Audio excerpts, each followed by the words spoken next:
Assalamualaikum warahmatullahi wabarakatuh. Salam Om Swastiastu, Namo Buddhaya, salam kebajikan untuk kita semua. Perkenalkan, nama saya In Indiani dari jurusan Pendidikan Pancasila dan Kewarganegaraan Universitas Sultan Ageng Tirtayasa. Di sini saya akan memaparkan materi berkenaan dengan proposal penelitian.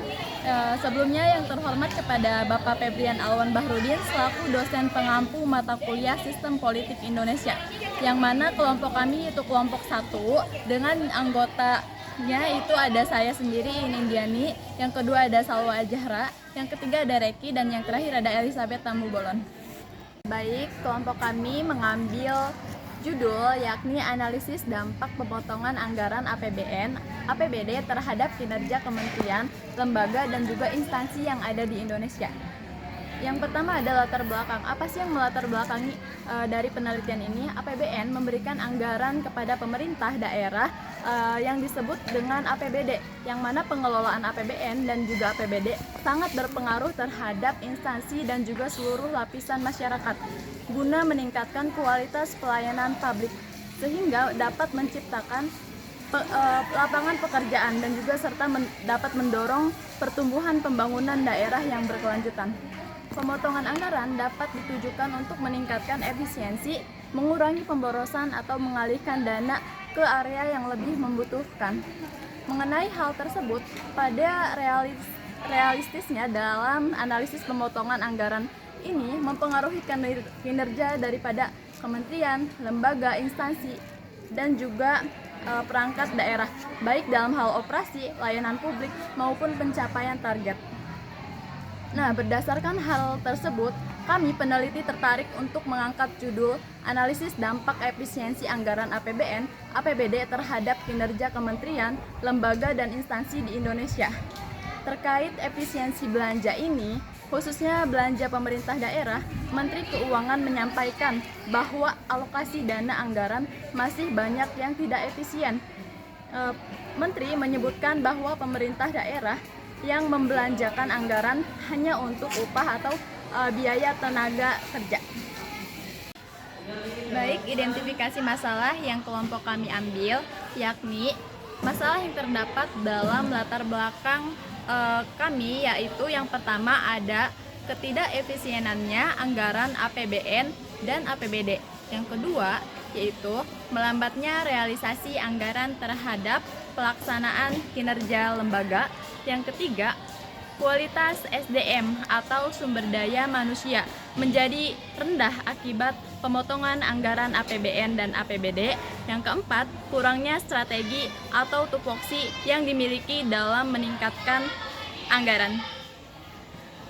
Selanjutnya itu rumusan yang kami ambil berdasarkan latar belakang dan identifikasi, maka dapat diambil rumusan masalah, yaitu yang pertama, apa yang melatar belakangi efisiensi anggaran APBN dan APBD. Yang kedua, bagaimana dampak realisasi anggaran terhadap hasil pencapaian kinerja lembaga. Yang ketiga, bagaimana cara meningkatkan kualitas SDM atau sumber daya manusia di tengah keterbatasan APBD dan APBN yang tersedia. Dan yang terakhir, apa strategi yang digunakan kementerian atau instansi dalam menghadapi pemotongan anggaran dalam menjalankan tupoksinya. Baik, selanjutnya itu ada tujuan penelitian. Kelompok kami yang pertama untuk mengetahui konsep anggaran dan latar belakang efisiensi anggaran. Yang kedua, untuk mengetahui hasil anggaran terrealisasikan sesuai dengan pencapaian kinerja lembaga dalam pemotongan anggaran. Dan ketiga, yaitu untuk memberikan solusi dalam meningkatkan SDM, sumber daya manusia berkualitas di tengah terbatasnya sebuah anggaran. Dan yang keempat, yaitu untuk memahami strategi apa yang tepat guna menghadapi pemotongan anggaran dan tetap menjalankan tupoksi dari masing-masing tugasnya. Yang kelima, ada manfaat penelitian dari kelompok kami. Yang pertama ada manfaat teoritis. Nah, diharapkan bagi setiap pihak mampu memberikan strategi dalam menyoroti pemotongan anggaran pada APBN atau APBD, terutama dalam tugas dan fungsi kinerja lembaga dan instansi di Indonesia. Diharapkan juga dapat menjadi gambaran dalam mengetahui informasi mengenai anggaran ini. Yang kedua ada manfaat praktis. Tadi sudah disinggung mengenai manfaat teoritis, sekarang praktis. Nah, diharapkan dapat memperkaya hasanah mengenai anggaran APBN atau APBD, dan diharapkan bagi pembaca dan penulis dapat menambah informasi dan wawasan mengenai dampak dari adanya pemotongan anggaran, dan juga dapat menjadi bahan kajian dalam menyikapi kondisi anggaran.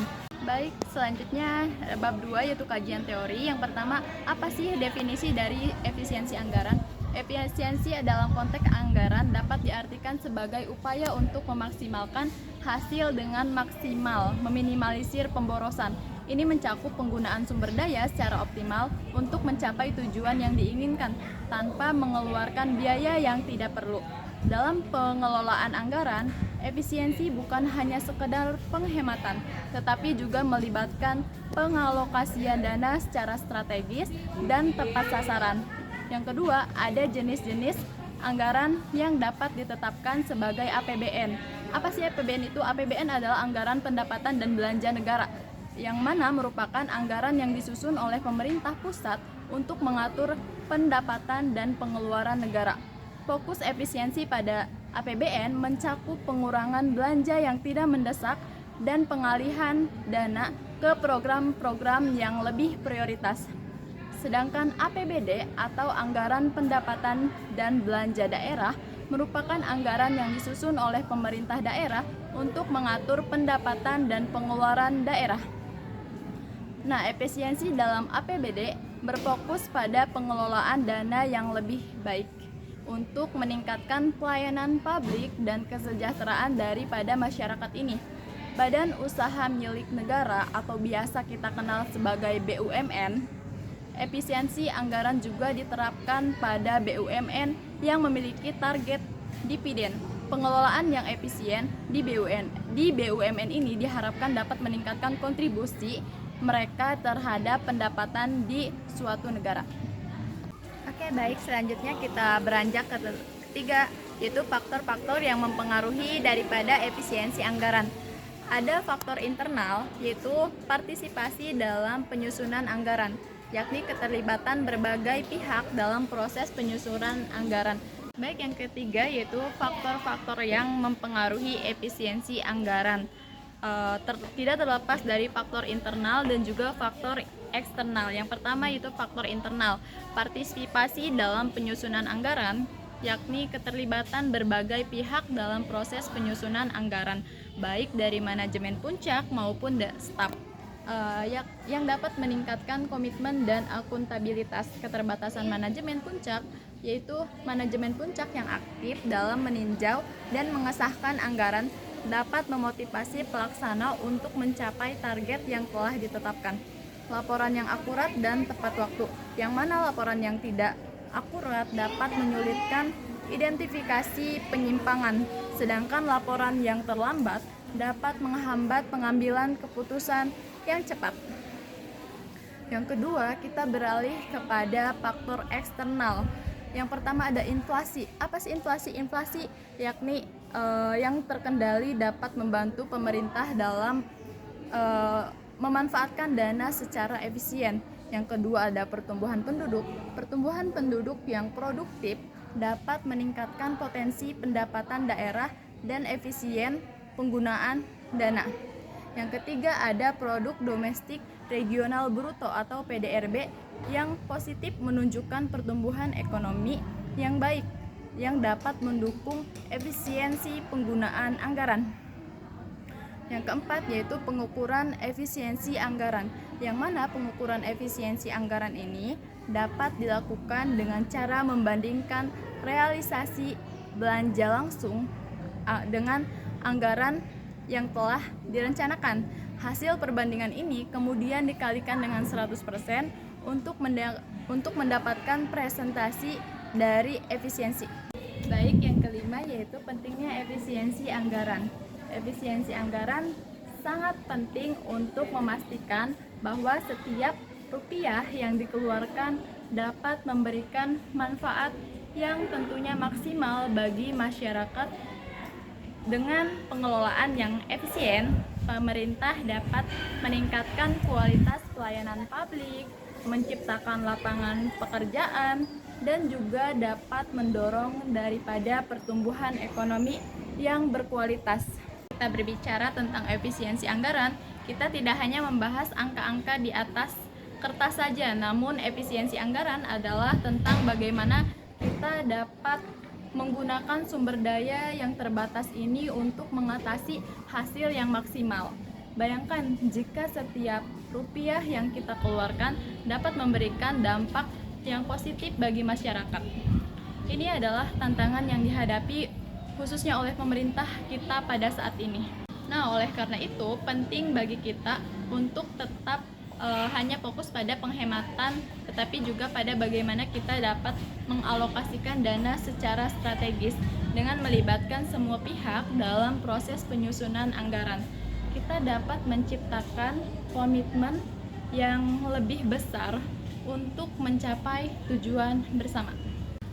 Mari kita bersama-sama mendorong efisiensi anggaran yang tidak hanya menguntungkan pemerintah, tetapi juga dapat memberikan manfaat khususnya bagi kita sebagai masyarakat. Dengan cara ini kita dapat memastikan bahwa setiap kebijakan yang diambil itu sudah benar-benar mencerminkan kebutuhan dan harapan rakyat. Selanjutnya yaitu bab 3 dengan bahasan metodologi. Penelitian ini menggunakan pendekatan kualitatif deskriptif dengan metode studi pustaka atau library research, yang mana tanpa melakukan wawancara maupun observasi langsung ke lapangan. Data dikumpulkan melalui penelaahan terhadap berbagai sumber tertulis seperti artikel jurnal, terus laporan resmi dari pemerintah, serta dokumen kebijakan yang berkaitan dengan pemotongan anggaran atau efisiensi anggaran APBN dan APBD, dan kinerja kementerian, lembaga, serta instansi yang ada di Indonesia. Menurut Z, tahun 2004, studi pustaka merupakan metode penelitian yang memanfaatkan literatur sebagai sumber utama dalam menggali informasi dan membangun argumentasi ilmiah. Penelusuran literatur dilakukan melalui database seperti Google Scholar, portal Garuda, dan jurnal institusi pemerintah dengan kriteria publikasi 5 tahun terakhir yang relevan dengan topik yang kita pilih. Data yang diperoleh dianalisis menggunakan teknis analisis isi atau konten analis untuk mengidentifikasi pola dan tema terkait dampak pemotongan anggaran atau efisiensi anggaran terhadap efektivitas program kerja dan pelayanan publik sebagaimana dijelaskan oleh Krievendorf tahun 2004. Analisis ini merupakan metode untuk menarik inferensi yang valid dan sistematis dari teks atau dokumen yang dianalisis. Pendekatan ini memungkinkan peneliti atau penyusun dapat menyimpulkan secara teoritik atas dasar sintesis dari berbagai hasil penelitian dan dokumen yang telah ada dalam penelitian ini. Lalu penelitian ini juga menggunakan pendekatan kualitatif deskriptif dengan metode studi pustaka atau library research yang tadi sudah dijelaskan, yang tanpa melakukan wawancara maupun observasi langsung ke lapangan. Data dikumpulkan melalui penelaahan terhadap berbagai sumber tertulis.